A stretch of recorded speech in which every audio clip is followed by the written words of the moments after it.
নমস্কার বন্ধুরা, সুজাতা কিচেনে আপনাদের সকলকে স্বাগত। আজকে চলে এসেছি আপনাদের কাছে যে রেসিপিটা নিয়ে, সেটা একটু অন্য ধরনের রেসিপি। চিংড়ি মাছ দিয়েই একটা রেসিপিটা হচ্ছে চিংড়ি মাছের বাহারি। আর এই চিংড়ি মাছের বাহারি রেসিপিটা এটা একটু অন্য ধরনের নামটা, কিন্তু একদম সিম্পলভাবে করেছি। দেখুন, রেসিপিটা যদি ভালো লাগে পুরোটা স্কিপ না করে পুরোটা দেখুন। আর এইটা গরম ভাতের সঙ্গে বলুন, মানে আর কিছু লাগবে না। ভাতের সঙ্গে যদি এই রেসিপিটা আপনারা দেন, আর কোনো কিছু লাগবে না। তাহলে আজ দেখে নিই। প্রথমে আমি চিংড়ি মাছ নিয়েছি, এটা মিডিয়াম সাইজের চিংড়ি নিয়েছি। এখানে 250 গ্রাম মতো চিংড়ি মাছ আছে, খোসা টোসা ছাড়িয়ে চিংড়ি মাছটা এইরকমই এসছে। এবার আমি কড়াইতে তেল গরম করতে দিয়েছি। তেল গরম করে চিংড়ি মাছটা একটু ভেজে নেব। চিংড়ি মাছটা কিন্তু আমি খুব একটা লালচে করে ভাজবো না, হালকা কালারটা যেই একটু চেঞ্জ হয়ে যাবে, দেখুন কালারটা একটু যেই চেঞ্জ হয়ে গেছে, সঙ্গে সঙ্গে চিংড়ি মাছগুলোকে আমি তুলে নেব। এবার একটা মশলা করছি। মশলার জন্য দেখুন আমি দিয়ে দিয়েছি টমেটো। এখানে ছোট সাইজের 2টো টমেটো দিয়েছি, একটু আদা কুচানো দিয়েছি, আর তার সঙ্গে দিচ্ছি আমি এখানে একটা পেঁয়াজ কুচানো। এবার এটাকে একটা পেস্ট বানিয়ে নেব। পেস্টটা একদম রেডি হয়ে গেছে। এবার কড়াইতে মধ্যে আমি চিংড়ি মাছের তেলটাই করছি না, কড়াইয়ের মধ্যে আমি সর্ষের তেল নিয়ে নিয়েছি। আর পুরো রান্নাটাই সর্ষের তেলে হচ্ছে।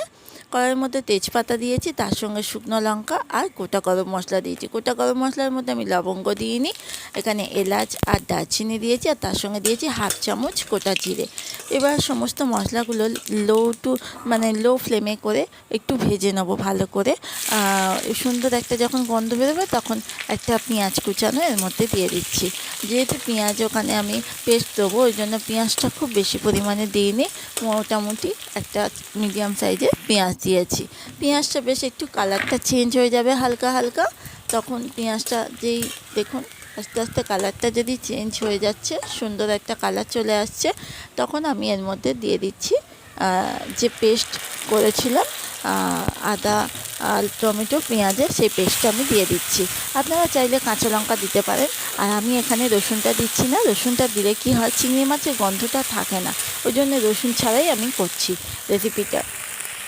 একদম ইজি একটা রেসিপি, ঝটপট বানিয়ে নিতে পারেন, বেশিক্ষণ লাগে না। আর লঙ্কাগুলো দেওয়ার আগেই দেখুন কালারটা কত সুন্দর এসছে। লঙ্কা হলুদের দেওয়ার আগেই কালারটা দেখতে পাচ্ছেন, সুন্দর একটা কালার এসছে। আর যেহেতু বাহারি নামটা দিয়েছি কেন, এটা হচ্ছে একটা কালারফুল চিংড়ি মাছের, দেখুন একটা কালারফুল রেসিপি, ওই জন্যই বাহারি নামটা দিয়েছি।